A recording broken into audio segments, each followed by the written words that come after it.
se mantiene la obligación de extraer factura de venta y en este caso también el documento equivalente en el momento de la operación. Por todas y cada una de esas actividades de venta o prestación de servicios en el momento en que éstas se efectúen. Esto es muy importante tenerlo en cuenta, sobre todo cuando estamos haciendo la venta de bienes, ¿ok?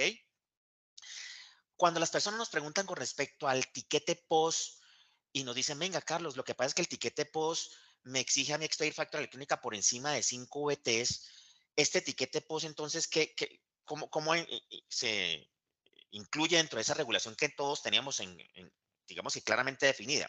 Aquí lo importante es tener en cuenta que la DIAN generó o determinó un nuevo documento POS electrónico. Y aquí es muy importante la palabra nuevo, es un nuevo documento POS electrónico.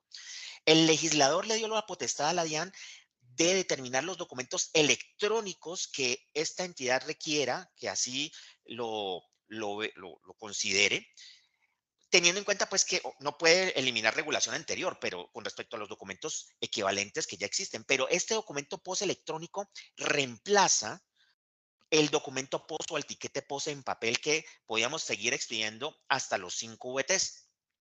Con base en estatuto tributario, hacen parte del sistema de facturación todos los documentos electrónicos que sean determinados por la DIAN. Y es esta entidad la que establecerá las características, condiciones, plazos, términos y mecanismos técnicos para la generación, transmisión y expedición de este documento electrónico. Este nuevo documento equivalente electrónico POS, que de hecho en la nueva regulación de resolución 165 la DIAN genera o determina dos nuevos documentos equivalentes electrónicos. Uno es el POS y el otro es el documento equivalente electrónico para eventos deportivos, que antes no era un documento equivalente. Este documento electrónico POS tiene tres requisitos iguales a la factura electrónica, como para que vayamos aterrizando los conceptos. Al igual que la factura electrónica, debe indicar la cantidad, unidad de medida y descripción específica de códigos que permitan la identificación de los bienes vendidos, la identificación del adquiriente y en caso de que el adquiriente no dé sus datos, incluir la frase de consumidor final. Y el tercer requisito que se mantiene igual a la factura electrónica es que debe tener una numeración consecutiva con rango y vigencia, los cuales deben estar autorizados por la DIAN. Aparte de estos tres requisitos que son iguales a la factura electrónica, el tiquete POS electrónico tiene cuatro requisitos adicionales que ni siquiera tiene la factura electrónica, es decir, es un poco más exigente que la factura electrónica. Estos requisitos que deben contener el XML del documento electrónico POS debe incluir cumplir con la regulación o con los requisitos de permitir la programación, control y ejecución de las funciones inherentes al punto de venta, identificar los bienes o servicios con indicación del departamento al cual corresponde la tarifa de IVA o impuesto nacional al consumo asociadas a cada bien o servicio. La agrupación de bienes o servicios que haya escogido el sujeto obligado deberá poderse identificar en el servidor del punto de venta o en la terminal de venta según el caso. Y finalmente, el cuarto requisito es el que el artículo exhibido al público deberá encontrarse identificado mediante código de barras u otro tipo de identificación interna. En términos generales, si pudiéramos definir lo que es la definición del tiquete POS electrónico, es aquel documento elaborado con hardware y software que interactúan, permitiendo la programación inherente al punto de venta. Con base en lo que estamos analizando, vamos a adentrarnos en definir cuáles son entonces las diferencias entre el nuevo tiquete POS electrónico y la factura electrónica. El primer punto que vamos a tocar es cómo se maneja la procedencia de costos, deducciones e impuestos descontables en ambos tipos de documentos. Cuando nos referimos al documento equivalente electrónico, al igual que la factura electrónica, si el adquirente del bien o servicio no se identifica e incluimos la frase consumidor final, esa factura no le sirve, o perdón, en este caso el documento equivalente electrónico POS, no le sirve al adquirente para deducciones e impuestos descontables. ¿Ok? En caso de que el adquirente en el tiquete POS electrónico sí se identifique, ese tiquete POS le va a servir a ese adquirente para deducciones de costos o gastos, ojo con esta palabra, con causalidad. ¿Qué significa la palabra causalidad? Que tengan relación con su actividad productora de renta.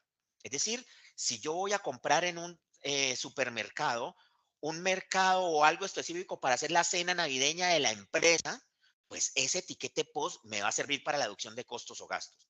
Pero si yo voy como persona natural, como padre de familia, a hacer ese mismo mercado, ese etiquete POS, por más de que tenga el nombre de la persona natural con su cédula, no le va a servir a ese padre de familia, en este ejemplo, para deducirlo a nivel de cédula general de su impuesto de renta. ¿Por qué? Porque el tiquete POS me permite deducciones perdón, e impuestos descontables solo cuando se determina esquemas de causalidad, es decir, que se cumpla con lo establecido en el Estatuto Tributario, artículo 107, en donde se nos indica que son deducibles las expensas siempre que tengan relación de causalidad con las actividades productoras de renta, ¿vale? ¿Qué pasa con la factura electrónica? Cuando hablamos de factura electrónica y quien solicita o a quien le expedimos factura electrónica no se identifica, no le sirve a ese adquirente para deducciones de costos o gastos. Si ese adquirente es persona jurídica y determina y hay relación de causalidad con su actividad productora de renta con respecto a esa compra, al igual que el post electrónico, la factura electrónica me sirve para deducción de costos o gastos. ¿Listo? Y el punto adicional es que la factura electrónica incluso también me sirve para deducciones sin causalidad. Es decir, el mismo ejemplo del padre de familia que va a hacer un mercado y solicita factura electrónica, con esa factura electrónica en donde aparezca su cédula, va a poder utilizar o va a poder incluir esa compra de ese mercado dentro de las deducciones, si es que es un declarante de impuesto de renta, para deducirlo de su impuesto de renta. ¿Ok? Es decir, con la factura electrónica podemos hacer esquemas de deducciones sin causalidad. ¿Y en dónde está la regulación que permite hacer este tipo de deducciones? Directamente en el Estatuto Tributario, artículo 336. Las personas naturales que adquieren bienes o servicios podrán solicitar como deducciones en impuestos sobre la renta, independientemente que tenga o no relación de causalidad con la actividad productora de renta del contribuyente, las compras siempre y cuando éstas estén soportadas con factura electrónica. Adicionalmente, la factura electrónica se puede convertir en título o valor.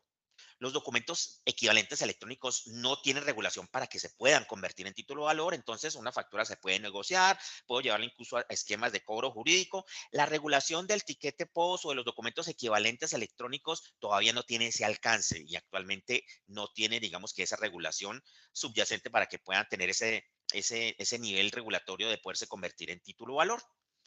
La factura electrónica permite al adquiriente participar en sorteos y premios fiscales. No sé si todos se dieron cuenta que el 15 de diciembre del 2023 se realizó el primer sorteo de la rifa o digamos que de lo que se llama la factura electrónica Me Premia. ¿Vale? Y con esto las personas pudieron hacerse acreedoras a premios solo con el hecho de solicitar factura electrónica por todas sus compras. Estos sorteos se hicieron, como les decía, el 15 de diciembre, divididos en áreas geográficas, con alcances geográficos de las 3 áreas geográficas que cubren todo el país.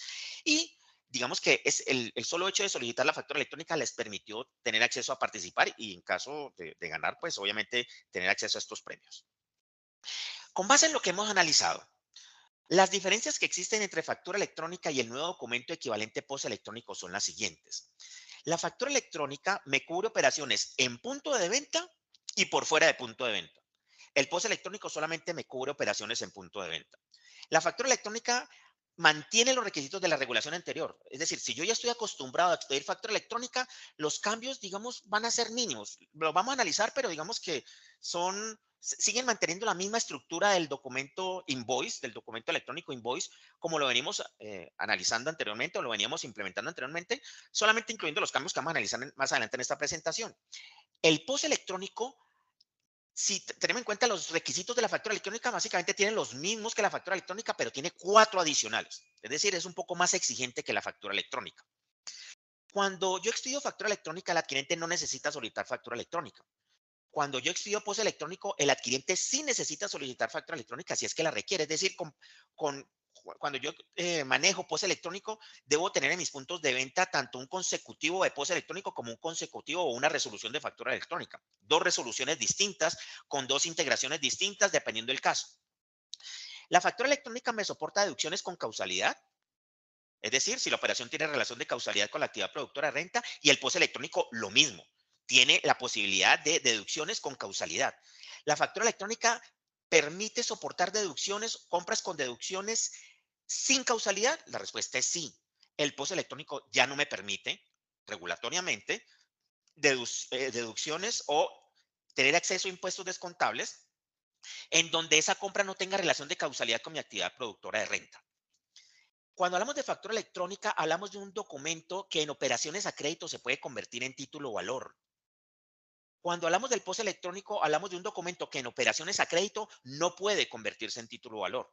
Y finalmente, cuando hablamos de factura electrónica, hablamos de un documento que me permite participar en sorteos y ganar premios fiscales, alcance que no tiene el POS electrónico. Con base en lo que estamos analizando y teniendo en cuenta que el facturador puede elegir si expide factura electrónica o POS electrónico o los dos, pues la definición que tenemos como proveedor tecnológico es que vamos a impulsar, al igual que lo está haciendo directamente la DIAN, la masificación como tal de la factura electrónica. De manera que así sea en un punto de venta o en transacciones B2B, negocio a negocio, siempre expidamos factura electrónica. Un, un punto, una pregunta muy, digamos, con la que nos han cuestionado el tema de no implementar el POS electrónico, aunque, bueno, aquí sí quiero hacer una aclaración. Como proveedores tecnológicos no vamos a implementar el POS electrónico, pero sí vamos a implementar el resto de documentos equivalentes, los otros 12 documentos equivalentes electrónicos. Pero una de las razones que a veces nos dicen los clientes es que, venga, es que yo si expido el documento electrónico POS, pues ese documento me permite vender sin que la DIAN identifique mis ventas. Y eso no es así. ¿Ok? Si analizamos los requisitos del POS electrónico, en el POS electrónico se debe identificar los apellidos, nombre, razón social y NIT del vendedor.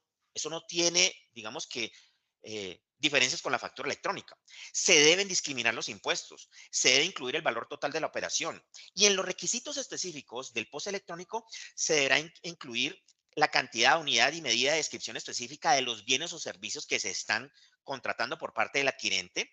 Se debe identificar al adquiriente y debe incluso tener una resolución de numeración aprobada por la DIAN. Entonces, tanto en documento POS electrónico como en factura electrónica, la DIAN sí va a poder identificar mis ventas.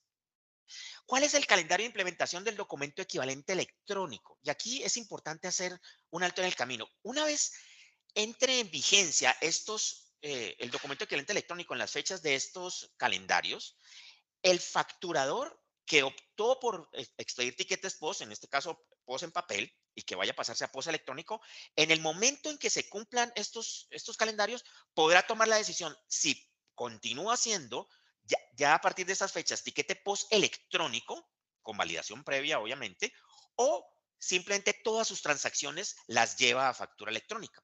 Los grandes contribuyentes deben tomar esta decisión a partir del 3 de febrero del 2024. Los declarantes del impuesto sobre la renta que no tengan la calidad de grandes contribuyentes deben tomar esta decisión el 1 de marzo del 2024 y los no declarantes de impuesto de renta y los sujetos que no tengan ninguna de las calidades mencionadas, es decir, todo Colombia, ya la masificación total, debe tomar esta decisión a partir del 1 de abril del 2024. ¿Cuáles son entonces los cambios que nos trae el anexo técnico con respecto a la expedición de la factura electrónica con validación previa? Lo primero que debemos tener en cuenta es esto que vamos a ver a continuación, a partir de qué fecha va a ser exigible por parte de la DIAN. Con base en resolución 165, artículo 62, los cambios del anexo técnico serán susceptibles de ser solicitados y debemos ponerlos en práctica, asumirlos como tal, 3 meses contados a partir de la publicación de la resolución 165. Recordemos que la resolución 165 fue firmada el 1 de noviembre del 2023, pero fue publicada en el Diario Oficial el 2 de noviembre del 2023. Con base en esto, la fecha en que todo el país debe comenzar a implementar los cambios en la factura electrónica actual comienza a partir del 2 de febrero del año 2024, el viernes 2 de febrero del 2024. Comencemos analizando los cambios. Se mantienen las notas crédito sin referencia. ¿Qué son las notas crédito sin referencia? Son aquellas notas crédito en donde yo no puedo relacionar un CUFE, una factura específica, porque esa factura ya fue aceptada y de alguna manera esa factura ya puede ser negociada como título de valor. Entonces, para poder afectar mis ingresos como facturador, puedo utilizar o puedo seguir utilizando las notas crédito sin referencia y las notas crédito sin referencia me permitan afectar mis ingresos, incluso de facturas que ya hayan sido validadas y recibidas y aceptadas por el adquirente del bien o servicio. ¿Cuál es el cambio adicional que nos trae el anexo técnico 1.9 con respecto a las notas crédito sin referencia? Es que ahora debemos incluir el periodo de ventas, que debe ser de un mes, que estoy afectando con esa nota crédito sin referencia. En el anexo técnico 1.8 este requisito no existía y básicamente estas notas crédito quedaban huérfanas, es decir, la DIAN no sabía a qué periodo de tus ingresos ibas a afectar con esa nota crédito no referenciada. A partir del 2 de febrero del 2024, en las notas crédito sin referencia debemos incluir el invoice period, el periodo de facturación que se está afectando con esta nota crédito código 22. En este caso, yo extendí una factura electrónica el 15 de junio del 2023 por 714,000 pesos con IVA incluido, pues incluyendo el IVA entre los cálculos. Y resulta que por temas de garantía me toca hacer una nota crédito ya no referenciada sobre el producto 2 de 200,000 pesos y hago, digamos, que toda la nota de crédito haciendo los cálculos del IVA correspondiente, etcétera, etcétera. Y de esa manera afecto el periodo de ventas del 1 de junio del 2023 al 30 de junio del 2023. Ese periodo debo incluirlo en las notas crédito sin referencia, iniciando a partir del 2 de febrero del 2024. Facturas electrónicas en otras monedas. En el anexo técnico 1.8, en el cuerpo del correo yo podía especificar, y incluso hoy en día con el anexo técnico 1.8, que la factura como tal tuviera una moneda distinta al peso colombiano. Entonces yo tengo una tasa de conversión, aplico una divisa para la factura y en la factura como tal, en el cuerpo de la factura, eso es lo que yo enviaba a la DIAN. Resulta que la DIAN comenzó a encontrarse con algunos errores de personas que dejaban mal calculado la TRM y decían que vendían cachuchas a 4,000 pesos, que son en realidad 4,000 pesos, pero en el XML se les iban cachuchas a $4,000. Entonces, obviamente, tenían que responder por más impuestos sobre la renta. Bueno, unos temas bastante complejos. La DIAN, para mitigar este error por parte de los facturadores, tomó la decisión de que el cuerpo del correo de todas las facturas, incluso de las facturas que sean facturas de exportación, siempre debe ir en pesos colombianos. Pero para aquellos casos, como las facturas de exportación o cuando tú quieras expresar esa factura en otra moneda, habilitó un apartado dentro de la misma factura, dentro del mismo XML que se denomina un VL extension, una extensión del VL, para que en esos campos específicos tú pudieras o puedas reexpresar en otras monedas lo que ya está en pesos colombianos. Pregunta frecuente, entonces voy a hacer dos facturas. No, es una sola factura, un solo XML, en donde reexpreso los datos del cuerpo de la factura que siempre, siempre deben ir en pesos en otra moneda. ¿Ok? Y cuando generemos las representaciones gráficas, si queremos que la representación gráfica salga en otra moneda, pues apuntamos los desarrollos o esa representación gráfica a los campos de ese VL extension en el XML. Y si quiero que aparezcan en pesos, pues van a aparecer directamente, apunto la representación gráfica al cuerpo de la factura.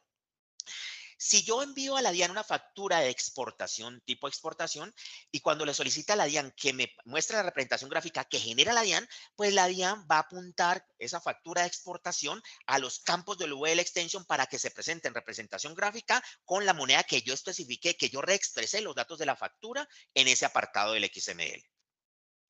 En el anexo técnico 1.9 se elimina el redondeo al reporte de impuestos. En el anexo técnico 1.8, ¿cómo lo estamos haciendo actualmente?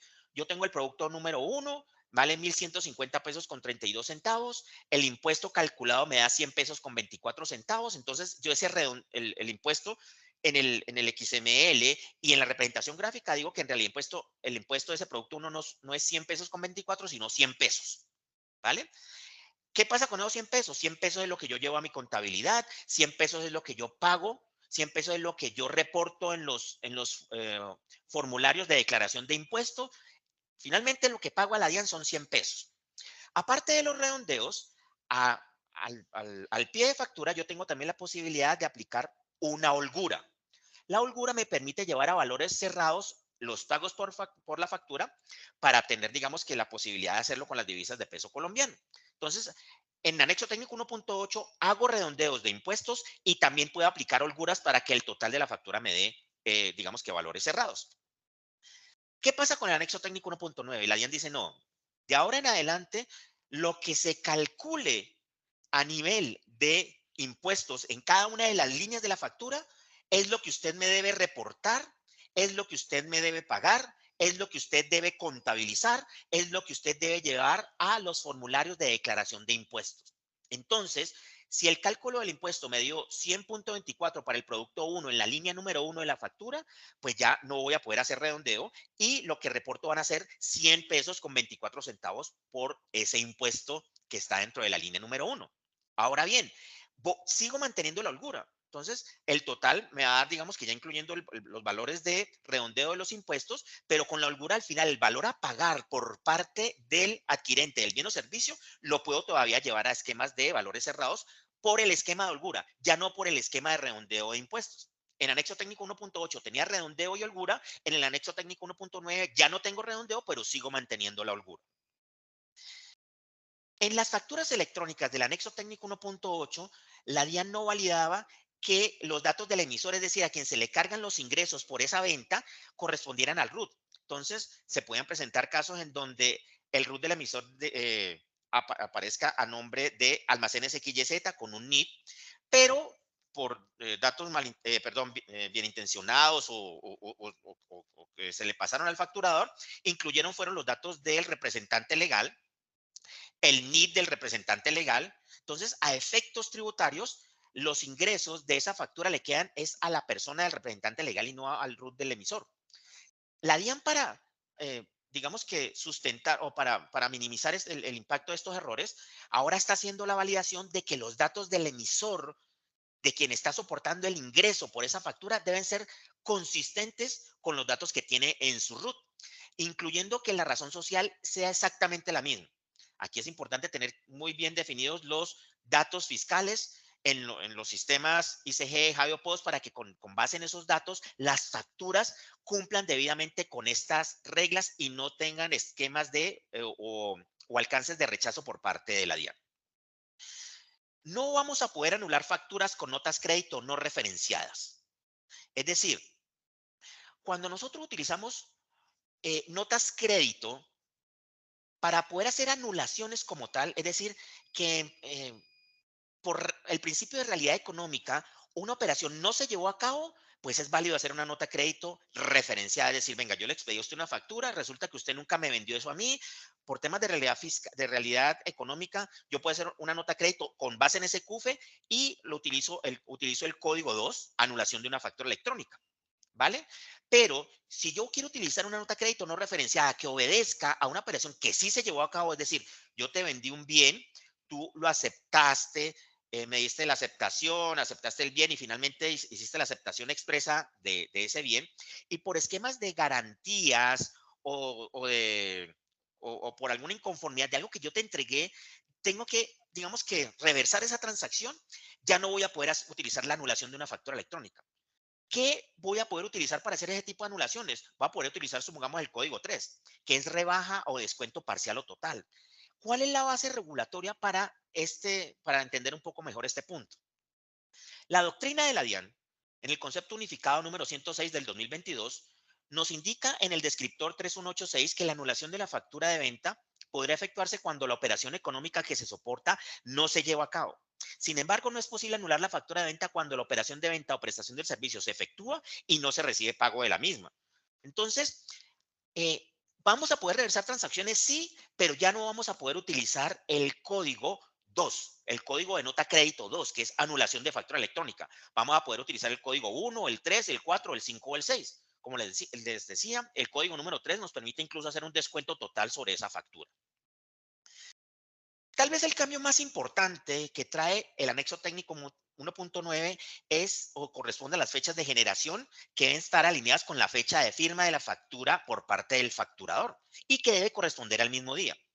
En el anexo técnico 1.8 yo podía generar una factura, es decir, ponerle los datos de lo que va a tener una factura el 1 de diciembre del 2023 y transmitirla a la DIAN, es decir, le incluyo la firma de la factura con la cual yo estoy haciendo el envío a la DIAN el 10 de diciembre del 2023. ¿Listo? El issue date que tenía el anexo técnico 1.8 del XML me da la posibilidad de colocarle más 10 días o menos 10 días a la fecha de firma de la factura una vez esta ya había sido generada.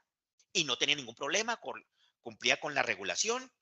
Entonces, básicamente yo le podía entregar a una persona en el momento de la operación un documento diciéndole que su factura está en trámite y a los 10 días que le llegara ya la factura como tiene que ser. En 10 días, 3 días, 2 días, 5 días. Teníamos esa holgura de esos 10 días para expedir la factura electrónica. ¿Qué pasa con el anexo técnico 1.9? Cuando yo quiera expedir una factura electrónica, la generación de la factura electrónica y la firma para transmisión ante la DIAN debe tener la misma fecha, corresponder al mismo día. Es decir, lo que busca la DIAN es que ahora la factura se entregue, por lo menos tecnológicamente, en el mismo día. Ahora, regulatoriamente vamos a ver que se debe entregar en el momento de la operación. Y de esta manera, hacer que todo ese proceso de validación se dé dentro de la misma fecha, porque como vamos a ver más adelante, las fechas de una factura tienen implicaciones fiscales. ¿Cómo se completa el esquema regulatorio de seguimiento a estas transacciones? La DIAN en anexo técnico 1.8 podía hacer, digamos que por esquemas de generación de su evento de aceptación de la factura, de validación de la factura, hacerlo a las 11:59 del día 1 y firmar ese evento de aceptación de la factura a las 0 horas del día 2 y quedaba la factura correctamente. ¿Ok? Queda la validación en una fecha distinta a la fecha de emisión o de generación y de transmisión y no había ningún problema. Ahora, con el anexo técnico 1.9, si se presenta esta situación, pues la DIAN va a rechazar la factura. Es decir, si la DIAN tiene una dilación o por temas de segundos, la generación del evento de validación por parte de la DIAN se da en el día 1 y la firma de esa validación de ese evento se da en el día 2, así sea a las 0 horas, pues la DIAN va a decir simplemente no puedo validar esta factura. Y eso obliga al facturador a que vuelva a enviar la factura electrónica otra vez, generarla y transmitirla para conseguir la validación por la DIAN de manera que todo se dé en el mismo día. ¿Por qué es importante que se mantenga el mismo día, la misma fecha para la expedición de la factura electrónica?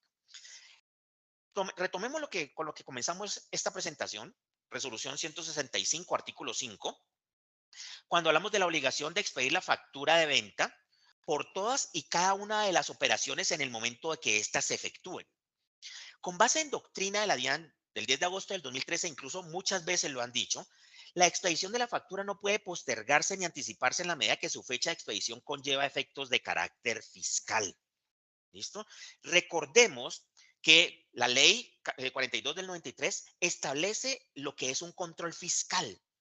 El control fiscal es una función pública la cual vigila la gestión de fiscal de la administración y de los particulares o entidades que manejen fondos o bienes del Estado. Cada vez que yo cobro un IVA, un impuesto al consumo, y no lo reporto en el mismo día, sino que lo reporto después a la DIAN, pues estoy, digamos que, manejando recursos que no son míos y yo debo reportarlos en el momento de la operación. Por eso es muy importante que la factura electrónica técnicamente garantice que la operación queda totalmente cerrada desde su nacimiento hasta su finalización en el día en que se está reportando directamente a la DIAN. Ahora bien, algunas personas nos preguntan, pero vengan, eh, yo tengo facturas que corresponden a la prestación del servicio o a la entrega de bienes periódicos durante todo un mes y con base en la fecha que me está llegando, que es del siguiente mes, pues voy a poder causar todas esas erogaciones que hoy en día yo podía causar directamente en el mes por la fecha de la factura. ¿Cómo vamos a manejar esto si la fecha de la factura va a ser el del momento de la operación y no de lo que pudo haber ocurrido antes? La respuesta la encontramos en el estatuto tributario. No necesariamente la aplicación de la causación de estos costos debe corresponder a la fecha de la factura. Tú lo puedes hacer antes. ¿Ok? El estatuto tributario en artículo 771 raya 2 nos habla de la procedencia de costos, deducciones e impuestos descontables. Aquí se nos aclara que así la factura de venta o documento equivalente tenga fecha del año o periodo siguiente, siempre y cuando se acredita la prestación del servicio o venta del bien en el año o periodo gravable, pues este podrá ser causado dentro de ese periodo contable. ¿Y cómo se puede hacer? A través de una provisión contable consolidada. Si yo tengo la recepción de bienes o incluso la recepción de un servicio antes de la fecha de la factura, pues yo lo puedo causar con una provisión contable en el momento en que yo recibo ese bien o que yo causo ese servicio, independientemente que la fecha de la factura se dé al finalizar ese contrato de servicios, ¿vale? Y con base en esto, la pregunta que se genera es, bueno, entonces, ¿en qué momento se facturan los contratos de suministro? Porque, como lo habíamos entendido, casi que estamos entendiendo que por más de que hubiera un contrato de suministro, cada vez que a mí me entreguen, supongamos, eh, las papas, la carne, el arroz, que va llegando durante todo el mes y me hacen una sola factura al siguiente mes, pues me toca entonces que por cada transacción me vayan dando una factura. Entonces, ¿cómo debemos entender el esquema de que la factura se debe expedir en el momento de la operación? Aquí vamos a tomar como base el oficio DIAN, lo que es doctrina del 17 de noviembre del 2022.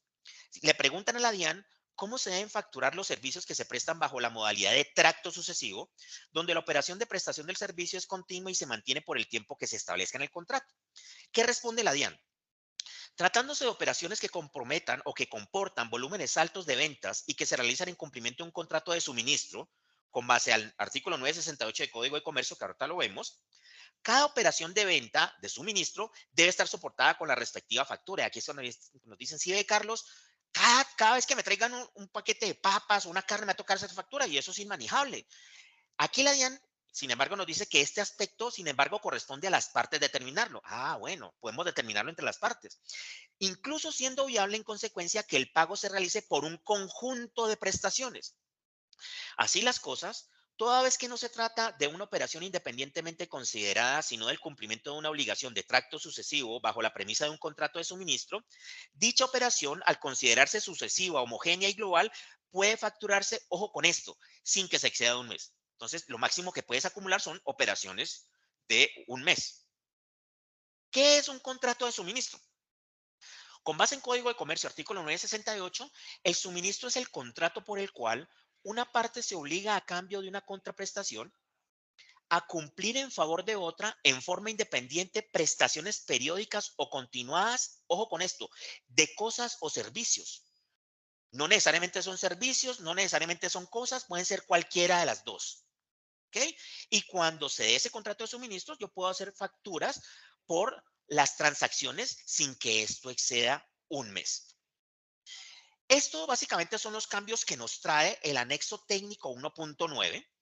Le doy la palabra a Snyder para que pueda, digamos que comentarnos en caso de que ustedes lleguen a tener algún tipo de preguntas o que quieran conocer más a fondo el alcance regulatorio, puedan acceder directamente a ICG. Adelante, Snyder. Bienvenido. Gracias, Carlos.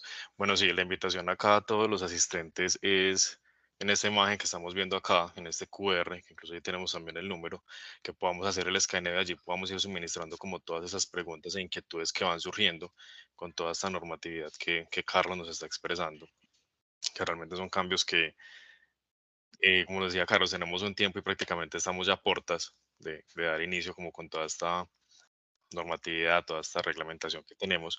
Entonces la invitación es que por favor, escaneemos el QR, generemos allí todas las preguntas que tengamos. Tenemos allí un equipo que está dando pues como las respuestas eh, en el tiempo pues que vayan llegando a medida que vayan llegando las preguntas. Entonces es como la invitación para que podamos entonces dar continuidad con todo el espacio que tenemos acá con Carlos. Entonces, Carlos, podemos continuar. Ok. La segunda parte de esta presentación está muy alineada con lo que es la auditoría de la factura.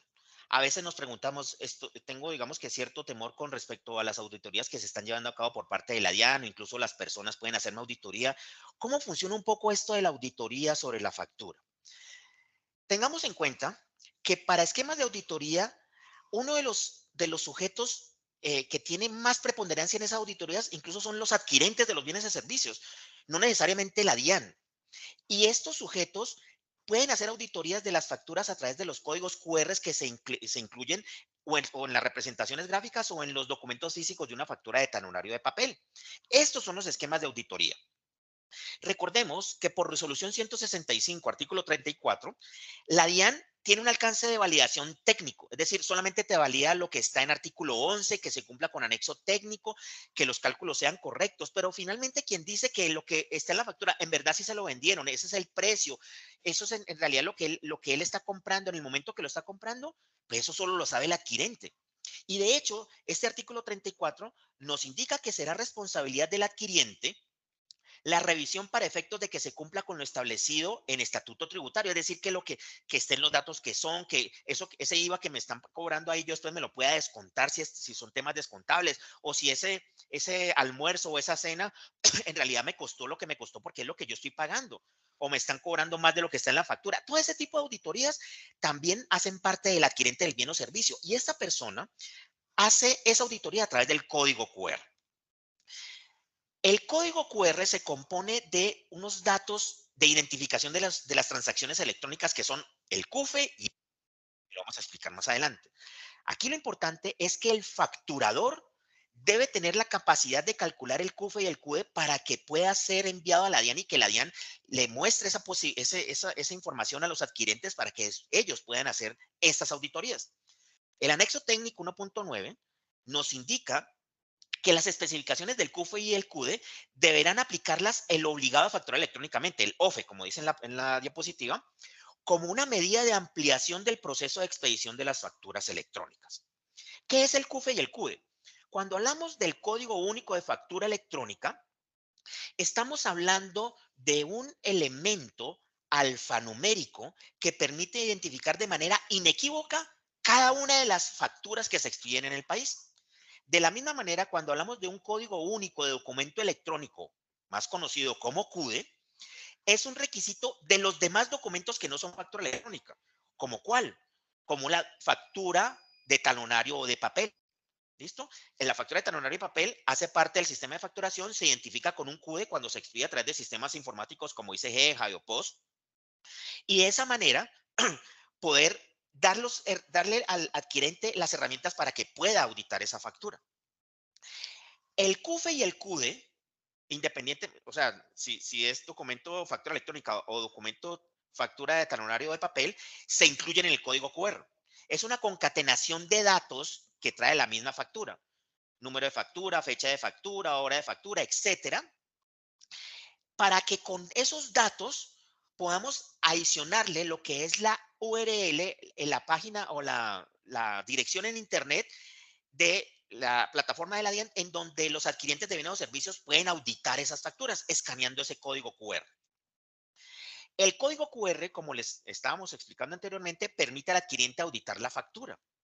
Entonces, tengamos en cuenta que en el estatuto tributario se habla específicamente que los adquirentes de bienes o servicios están obligados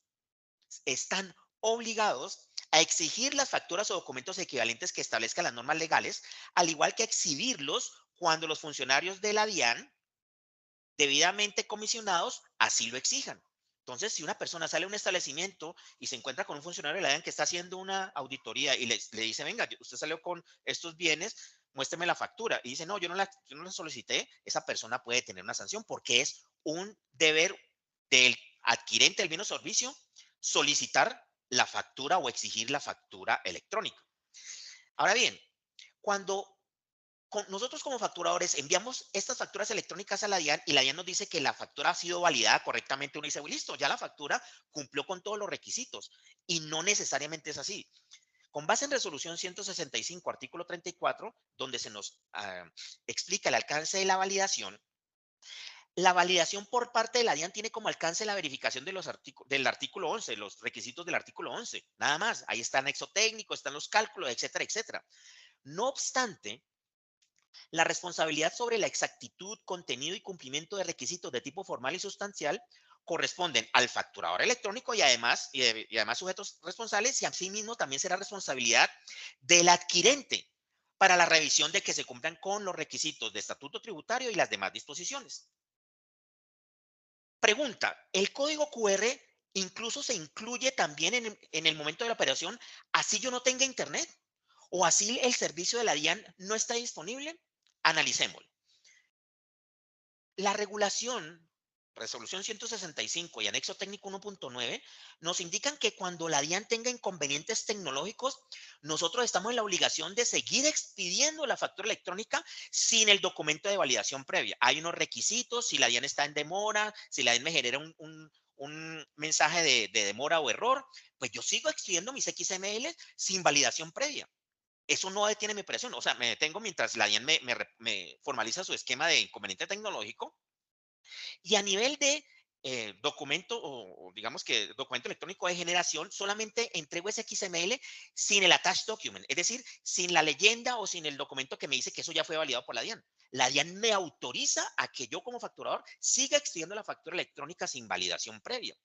Pregunta, bueno, pero ese XML sin validación previa le sirve al adquirente para deducción de costos o gastos, y a mí también para soportar costos y gastos. La respuesta es sí.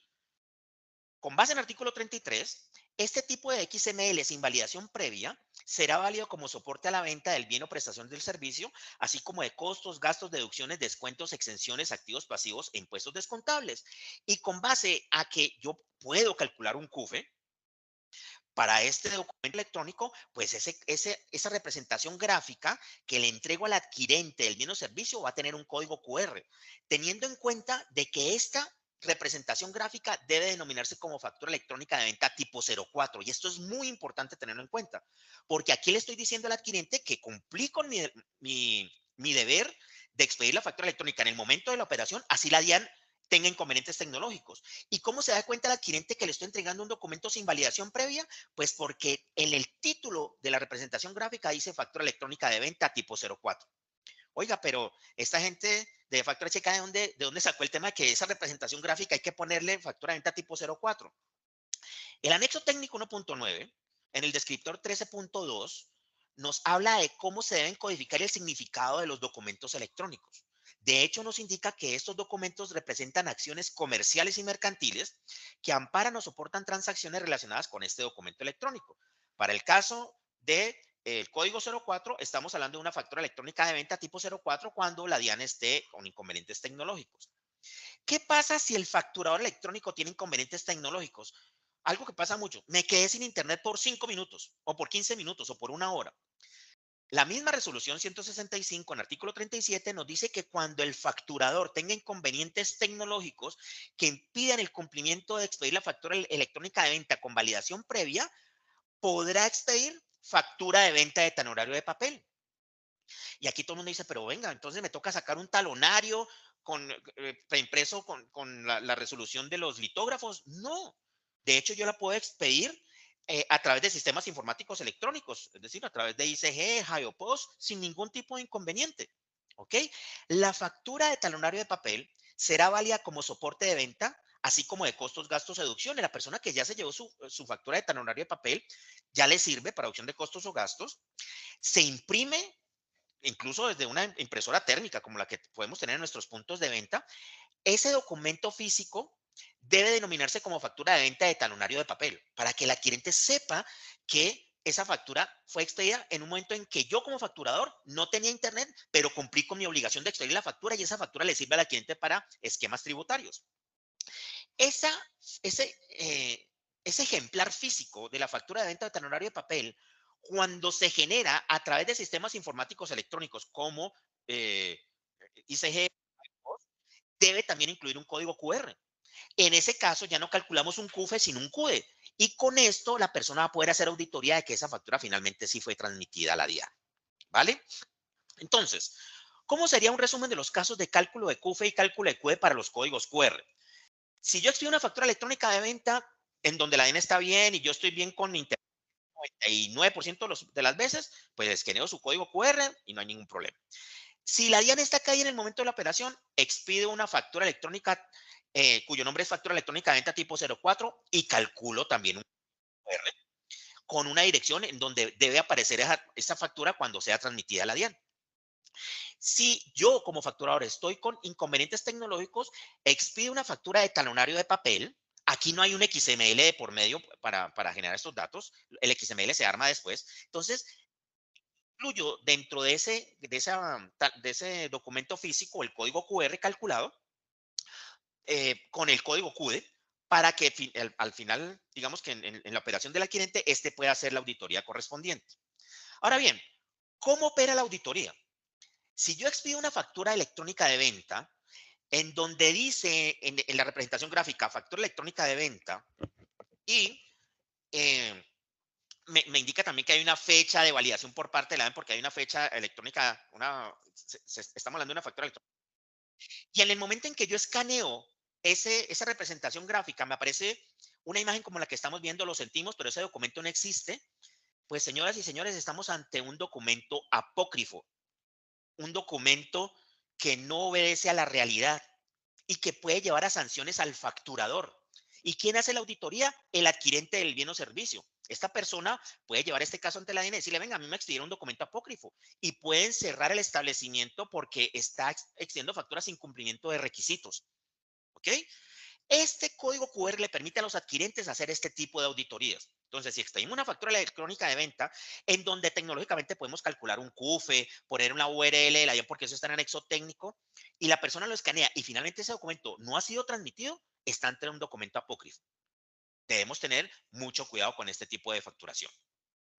Cuando hablamos de una factura de talonario de papel, la persona recibe la factura de talonario de papel, la escanea y se da cuenta que ese documento no está ante la DIAN. La situación es completamente normal, porque se le está diciendo al adquirente de que eso todavía no ha estado transmitido. Es una factura de talonario de papel que se expide en esquemas de contingencia. Por favor, regulatoriamente no hay que ponerle a esa factura factura contingente, factura temporal, ni factura en inconvenientes tecnológicos. No, se denomina factura de talonario de papel con la resolución de factura de talonario de papel que el facturador previamente ha solicitado a la DIAN. Y con eso ya, ante auditorías, uno puede decir como facturador que yo estoy en una factura de talonario de papel cumpliendo todos los requisitos y que si bien en el momento de la operación al escanearlo no lo vio, es porque estaban inconvenientes, pero lo importante es que con un cálculo correcto del CUDE que va dentro del código QR, ese adquirente tiempo después va a poder encontrar que esa factura finalmente sí fue transmitida a la DIAN. ¿Qué pasa con la factura electrónica de venta tipo 04? En la representación gráfica dice factura electrónica de venta tipo 04. La representación gráfica no indica la fecha de expedición. Pues ¿por qué? Porque todavía no ha sido validada por la DIAN. Y si al escanear el código QR me doy cuenta de que esa factura no está ante la DIAN, pues también es una situación normal. Aquí hay que decirle al adquirente, inténtelo más tarde porque todavía estoy dentro del periodo para enviar esa transacción directamente a la DIAN. Así es que se hacen las auditorías por parte de los adquirentes teniendo en cuenta los códigos QR. Debemos tener en cuenta que si bien en estatuto tributario existen esquemas de la transmisión en debida forma de estos documentos electrónicos, a nivel de resolución 42 todavía no estaba. Esto aparece a través, o ya digamos que de lleno con la resolución 165. A nivel de resolución 165, esta resolución nos indica que tenemos 48 horas para transmitir a la DIAN las facturas de talonario de papel. 48 horas contadas a partir del momento en que superemos ese inconveniente tecnológico como facturadores electrónicos, es decir, cuando ya podamos tener incluso Internet. También, si la DIAN tiene inconvenientes tecnológicos, tenemos 48 horas contadas a partir de que la DIAN supere ese inconveniente. Entonces, este es el lapso de tiempo que tenemos para transmitir en debida forma esos documentos que tienen sus elementos de auditoría con códigos QR. Ahora bien, la regulación de transmisión en debida forma en resolución 165 nos indica que es el procedimiento electrónico mediante el cual se deben remitir los documentos electrónicos que hacen facturación conforme a lo previsto en artículo 616-1 de Estatuto Tributario. Y el Estatuto Tributario en este artículo nos indica que la no transmisión dentro de esas 48 horas que estamos viendo o sin cumplir requisitos, que pueden haber, digamos que otros esquemas de incumplimiento, dará lugar a la sanción establecida en el artículo 651 del Estatuto Tributario, que puede ir desde el 1% de la suma respecto de las cuales no se suministró la información, el 0,7% de la suma respecto de las cuales se suministró en forma errónea, o incluso, ojo con esto, el 0,5% de la suma respecto de las cuales se suministró de forma extemporánea. ¿Vale? Esto es algo nuevo que trae resolución 165. A nivel de estatuto tributario siempre ha estado, pero ya directamente desde la regulación de factura electrónica ya encontramos lo que es la definición de la transmisión de los documentos electrónicos en debida forma. Esto trae unos retos muy importantes para las soluciones de facturación electrónica. La solución de factura HK integrada con ICG y JadoPost siempre ha propendido y tiene la posibilidad de hacer esas transacciones en línea para entregar la factura electrónica en el momento de la operación. Existen otro tipo de soluciones no robustas, que podemos denominar soluciones comunes, que establecieron esquemas de validación posterior y todavía siguen haciendo envíos de lotes de facturas, hacen un encolamiento de estas transacciones para que la DIAN haga la validación previa y ponen a esperar al adquirente para entregarle esa factura en el momento número 3. Bajo la resolución del anexo técnico 1.8, eso era válido. Las soluciones comunes, digamos que no tenían inconvenientes. Pero ahora con el cambio al anexo técnico 1.9, las soluciones comunes tienen el reto de comenzar a cambiar esos procesos porque si no van a afectar a los facturadores electrónicos. Aunque la regulación siempre ha propendido por el esquema de validación previa y procesamiento en línea, con el anexo técnico 1.9, estas soluciones comunes deben replantear este esquema. Cuando hacemos un comparativo, en validación posterior no había problema en entregar la factura después de una validación, a un tiempo después. Con la plataforma número 2 de validación previa por parte de Factor HK, nosotros rehicimos completamente toda la plataforma para acoplarnos a esquemas de hacer transacciones en línea con validación previa. Aquí el reto es que en ese momento no había muchos facturadores electrónicos, pero fue, digamos, que una apuesta de Factor HK para replantear su plataforma y dar un mejor servicio. Las soluciones comunes se mantuvieron en validación posterior solamente con un esquema de encolamiento de las transacciones y poner a esperar al adquirente, que como les explicábamos, a nivel de regulación del anexo técnico 1.8, pues seguía siendo válido. ¿Ya?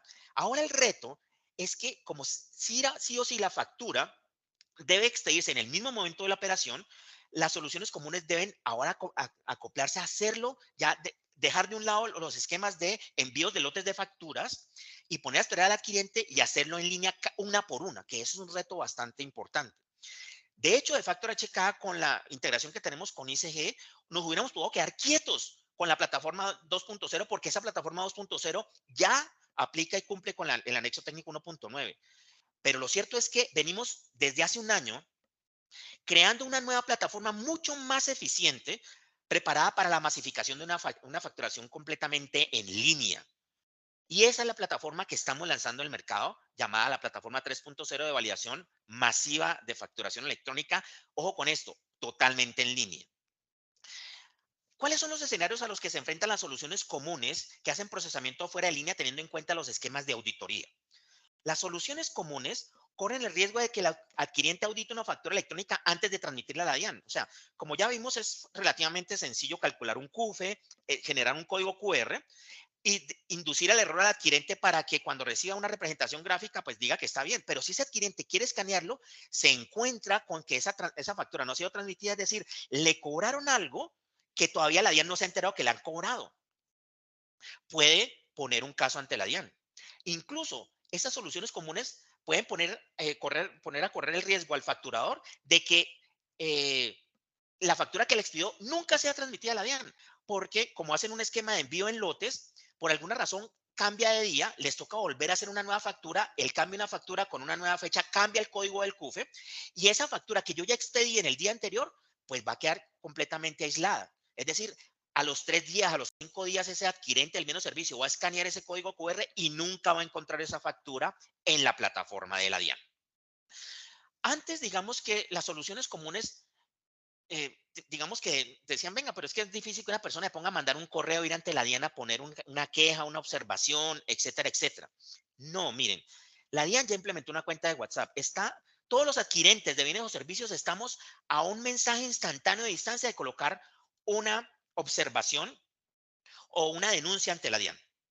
El, el, el, el, el- el teléfono sí, digamos que el canal para poner este tipo de denuncias es el teléfono a través del canal WhatsApp del 310-872-8457. ¿Qué nos dice la DIAN cuando creó este canal de comunicación? Estamos trabajando para romper las barreras que impiden la expedición de la factura electrónica, pero también es una invitación para que los ciudadanos se unan a nuestra lucha contra la evasión y la informalidad exigiendo este documento. Adicionalmente a esto, es importante tener en cuenta que las soluciones robustas como las que ofrecemos digamos que en la alianza que tenemos entre Factor HK, ICG y HioPost, incluyen almacenamiento ultra rápido y costo y mantenimiento de ese almacenamiento en el tiempo.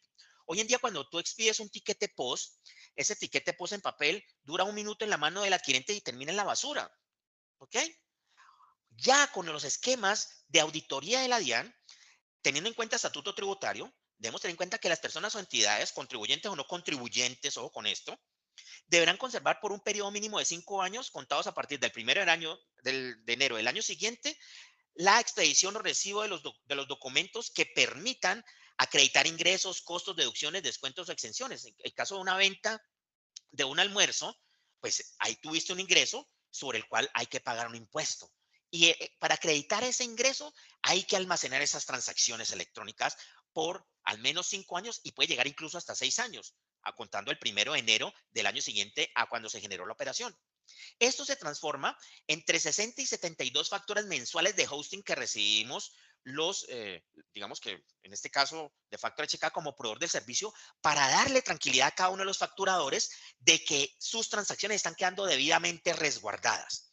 Y esto hay que hacerlo en el momento de la operación con millones de transacciones en el momento de la operación. Y es un reto tecnológico inmenso que tecnológicamente de Factor HK ha venido trabajando en el último año para hacer una plataforma mucho más robusta que le ofrezca un esquema de garantía y de tranquilidad a todos los clientes que tenemos en alianza con ICG y Javio Post.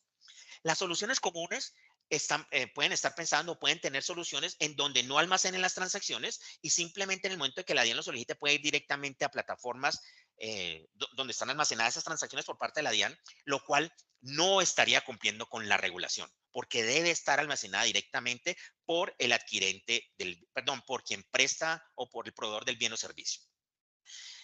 Desde el inicio del esquema de validación previa con la versión 2.0, la alianza que tenemos con ICG y JavePost, siempre hemos brindado el servicio de facturación electrónica en línea, pero no nos hemos quedado quietos. No nos hemos quedado quietos. Ahora damos un paso adelante. La plataforma 3.0 del anexo técnico 1.9 cumple con lo que teníamos en el anexo técnico 1.8. Les comento, la posibilidad de tener hilos de procesamiento paralelo para hacer transacciones en línea con posibilidad de incremento para proyectos de alto volúmenes en horas pico. Actualmente todos cuentan con esta posibilidad y digamos que cumplimos o llegamos con un cumplimiento de la operación, de la transmisión en el momento de la operación.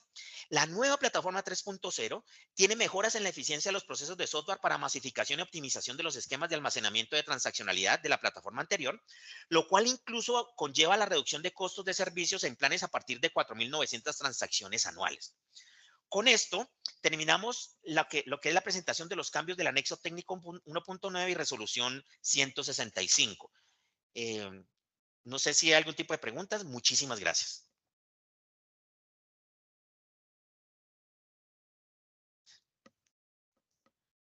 Snyder, no sé si me escuchas. Perdón, tenía esto silenciado. Qué pena, Carlos. Carlos, muchísimas gracias. Sí, tenemos unas preguntas, pero las estamos pues acá contestando directamente vía WhatsApp con el equipo pues que tenemos para ello. Entonces, nos seguiré invitando a las personas a que nos vayan pues escribiendo vía WhatsApp, un poquito de paciencia que siempre hay bastantes preguntas, entonces les estamos contestando pues en orden de llegada.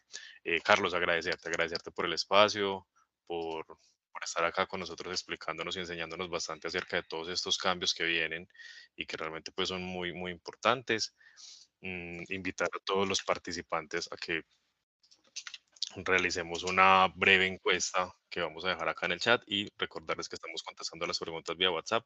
Un poquito de paciencia que siempre es bastante, pero estamos ahí directamente dándoles respuesta a todo esto que tienen, todas las preguntas y dudas que han surgido con eso. Entonces, Carlos, muchísimas gracias por el espacio. De verdad ha sido un placer para nosotros tenerte acá y muchas gracias por toda esa información. Ok, entonces, muchísimas gracias. Snyder, entonces ya, digamos, terminamos el espacio, ya siguen con las respuestas. Y nuevamente, te agradezco por este espacio. Muchísimas gracias a todos. Que Dios los bendiga, que les vaya muy bien. Chao, chao. Gracias, Carlos, por eso también. Y a todos los participantes, muchísimas gracias. Recordamos, por favor, ya dejamos el tema para la encuesta y estamos entonces contestando directamente las preguntas. Muchísimas gracias a todos. Que tengan un excelente resto de semana.